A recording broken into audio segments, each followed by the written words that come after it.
Might I ask what sentence you have decided upon?" Rowan and the seer were standing in the doorway and didn't seem inclined to move. He saw the fear of genocide on their faces. She must have asked the seer about his history. Well, he had wanted her to know. He pulled up a map of this now accursed empire and flashed a feral grin. "Certainly. The council complex will fall to dust, as will anyone and anything currently standing it. I estimate that will kill off central government within a generation. Those who sentenced our children to death will be wiped from the planet." He expanded the map. "For the rest, I am banishing them from space.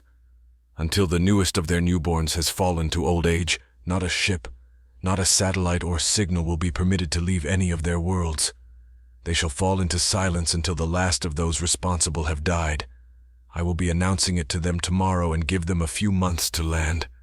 Famine would spoil the point, and I already have everything mapped out." He added, "And of course, Beacon will cut his way through their worlds as he sees fit. I see no reason to stop him. They will have learned many valuable lessons, such as—" His voice rose and sharpened, and the barest echo of his rage showed. "Such as don't burn down one of our worlds, don't even carry matches near our children." Rowan listened carefully and slowly nodded. "That is remarkably kind of you. I might have preferred more fire, but I expect Beacon will do that for me." The seer nodded. "Seen and witnessed. Perhaps they will have learned to share the galaxy when you release them from the prison they have built for themselves." He looked sharply at Silver Wisp. "You have grown since the fires. I'm proud of you, son." Silver Wisp nodded. "Thank you. Now, if you don't mind, I have a lot to do and not a lot of time to do it." Rowan raised a hand. "Peace. I asked the seer to show me your memories, to understand why you became a creature of metal and war. You are correct that I was a child, although it didn't feel like a childhood. I saw forests burn, but I didn't see the war. I didn't see the price you paid when you left the green for the black, that you broke the bodies of our enemies and used the cold metal to build something better. I did not know that this ship was made from the corpses of our enemies so that you could guard our green spaces. I simply wanted to say thank you." She bowed low and headed towards the great trees that he had grown upon the enemy dead. She wondered what she was supposed to feel, because she actually felt herself strike the bare metal floor a little harder and smile. The faint smell of burning that always seemed to be in the air now explained. Beacon got a call from Earth. Not a call, really. They had no interest in speaking to him. It told him what was about to happen. It told him he could continue his work if he chose to, and gave him the crew lists of every ship the enemy had sent against his world, and where he could probably find them. He found himself agreeing with the strange justice. He had never met this Silver Wisp, but he got the sense that he had carried a knife in his day and had become something more. For now, he had a blade and a battleship to kill. Silver Wisp knelt and carefully brushed the dirt from the fourth altar that had been recovered from the destroyed planet. This one had not been blessed. It was an altar of metal, and that would remain with him and be added to his ship. He carried it to the weapons foundry and watched it melt into the vast reservoirs he maintained. Soon it would be needed again. He began by sending the other three to the Quorum. Ice to the musicians, stone to the spacers, and soil to the forests, to each their own. Then he began casting the interdictors, battleship-sized machines that would enforce the sentence he was about to pass. He felt having one in orbit over each and every world would make the point faster than a simple message. He crafted them carefully, and made sure a little bit of the new iron was included on every ship. The council had been recovered from the failing depths of the palace by many sweating armsmen. Some had not been able to make the climb, and all that remained stood in bewildered silence. They had ruled 1,000 worlds, and now it was turning to dust in front of them. Literally, they had seen the cracks spread, the fall of much of the edifice, and now they found the chamber itself was simply gone. Now it was in their clothes, in their scales and fur. The human disease was eating them alive. The human thing appeared. They had long since lost track of the hours. Their screens had failed long ago. They simply stood in bitter silence. Silver Wisp looked at the tattered remains of this vicious government. Killers of children. He laughed. It sucks, doesn't it? Someone you never met, never offended, suddenly seeks you out and destroys everything you care about. It was much simpler when you didn't know we would find you, that it was bigger than you could imagine, that it could happen to you. You have damned yourselves, even as you sat and read reports of the strange creatures on the edge of your space and thought to kill them. We have done the same. Each and every one of your people will know of your failure. Some will even pray that your children die young so that they may return to space. No, the time is set, and we will meet your people when the last of you is gone. This time I hope you offer an open hand and trust me on this. I will be there to see that day, and I will stand in judgment. I and the other 85,000 planets that are human, the 9 million orbitals, fleets, and habitats. You are condemned to dust and your empire with you. I leave you the full sentence, please read it. Terms and conditions apply. He returned to his ship and began supervising his new fleet as it made its way into the low orbit of every planet of this dead empire. Then he set an alarm and went to meet with the witnesses. They probably had questions. The creature was old, scales faded and chipped. Someone had rough polished them before he had entered the village house, but he looked like a lost thing until he found his seat and supped greedily at the soup. So today I tell the tale. I will speak of when the stars fell silent and why. He croaked a little. Ahem. We were a people of wonder, 1,000 worlds under our reign until something came out of the dark for us.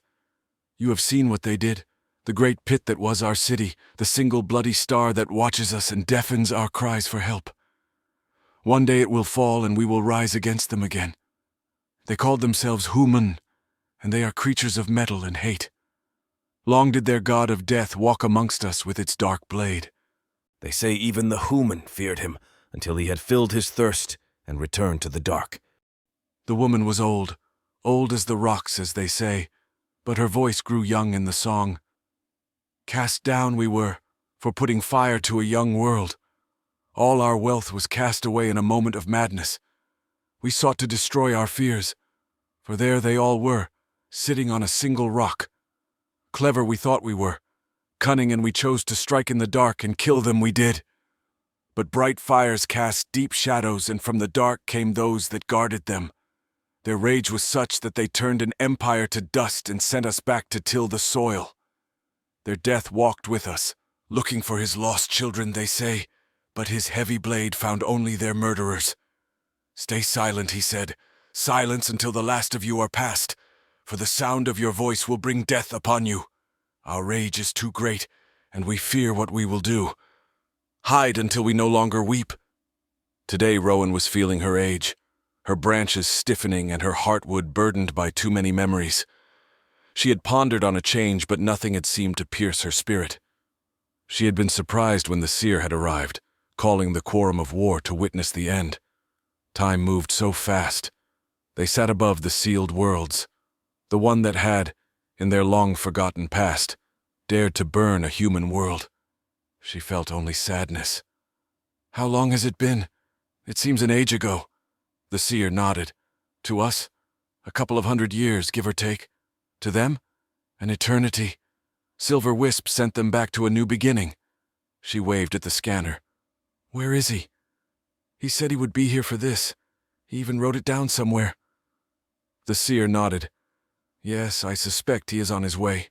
He tends to think hard about these things. He has an ending in mind.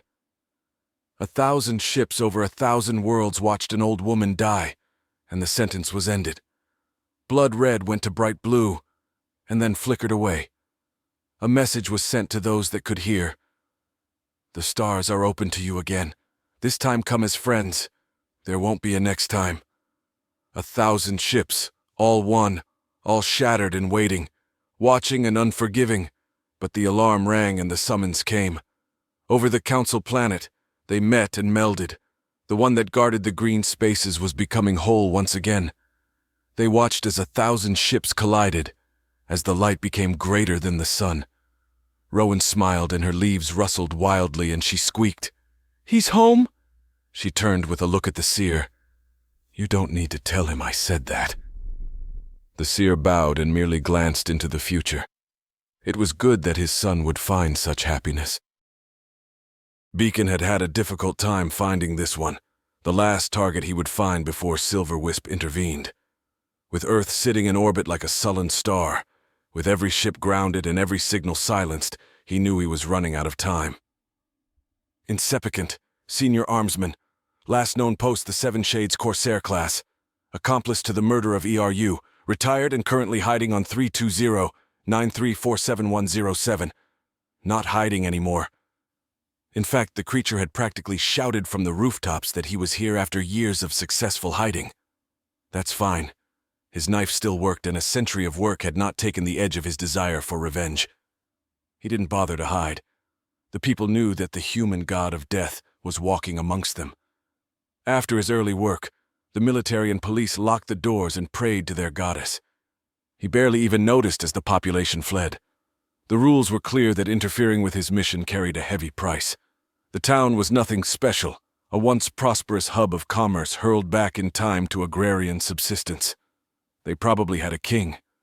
Hastily rebuilt infrastructure, water and wind now running the planet. Beacon grinned. He had been pissed with the sentence that had been imposed. He had wanted dead. He had wanted blood and fire until he realized how angry the Quorum were. The enemy didn't get to die in fire and heroics. They got to bleed out, to watch those they loved to die from simple causes, to sit in the wreckage of their world while a glaring red eye sat over their home and never let them forget why they had been cursed. He cheerfully admitted that Silver Wisp was probably a bigger bastard than he was, and he knew how bad that was. You could only call it a homestead. It looked like it had been built well, built before the energy had run out. Built by someone who knew that hell was coming. Someone that had known that he was one of the damned. The walls were solid. The gate was tall and heavily built from ship steel. And open. Curious. The path was empty. His sensors read the landscape as heavily armed and disconnected. Nothing wanted to kill him. It was an odd feeling, but it slowed his pace and he put his knife away. That left only a talker.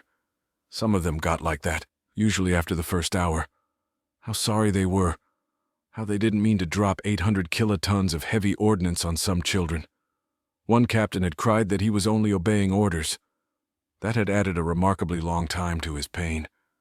He hadn't waited until the miserable creature was dead before he took his face and left him to bleed out. Not even worth the blade. Some just stood there and nodded, the nightmare finally turning up.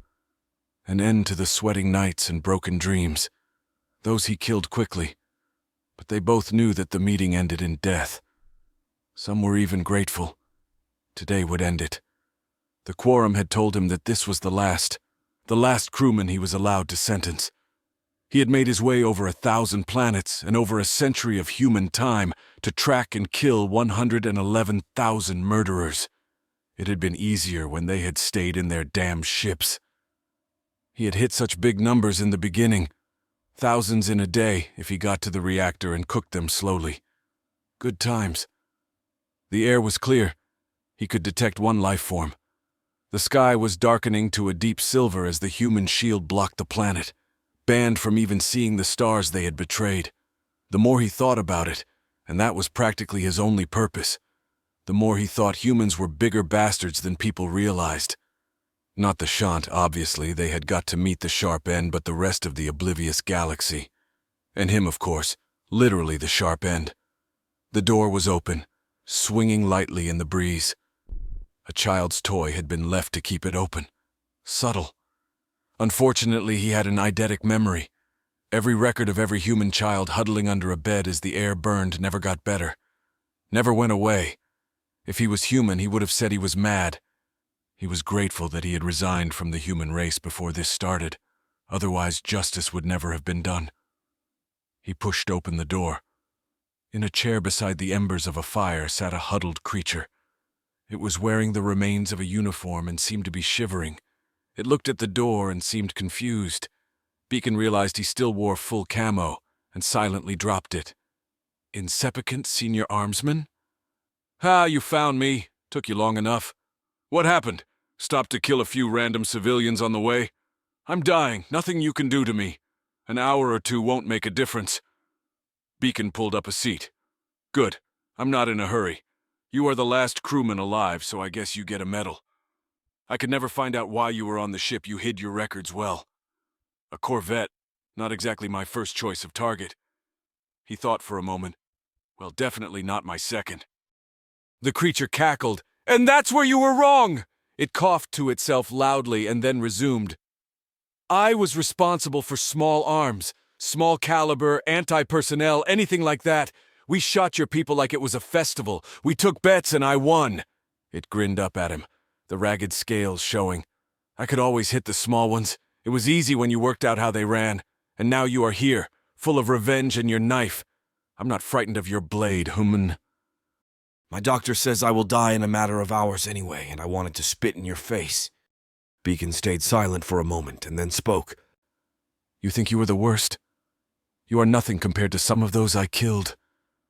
You are sad, hiding for your entire life under our bloody moon. I am here to collect the price for your sins. You know them better than I. I don't give forgiveness, and I am not here to dispute your evil. I am here to kill you. My task is simple and inevitable. He reached into his belt and produced a very small blade. However, I can introduce you to new concepts of time and pain. To admit to me that you hunted my children, and you being my last target, I feel this will take a while, and you can tell me all about what you did. The screaming began. It lasted a lot longer than his doctor had estimated, and ended with him skinless and bleeding out. Beacon played the sound of the children that the creature had murdered as it died. Silver Wisp watched from orbit as the last murderer fell to the beacon. His shattered self would soon reunite and look to the future. However, one last task. Once the creature had died, he summoned Beacon and they faced each other for the first and last time. He nodded and said nothing. Beacon smiled. Fine, I'll say it. End me. This is over. In the dark, orbiting a now lonely sun was a strange artifact, a thing of horror, left to the honor the ghosts of a destroyed world and the vengeance of man, silently spinning in a forgotten orbit. It was a crude sphere of faces and limbs frozen in time and left to forever stare blankly towards the sun. A wretched monument to murder as the guilty were left forever circling the smoldering remains of their crime for eternity. The Shant Human War was archived under Quorum for War 188.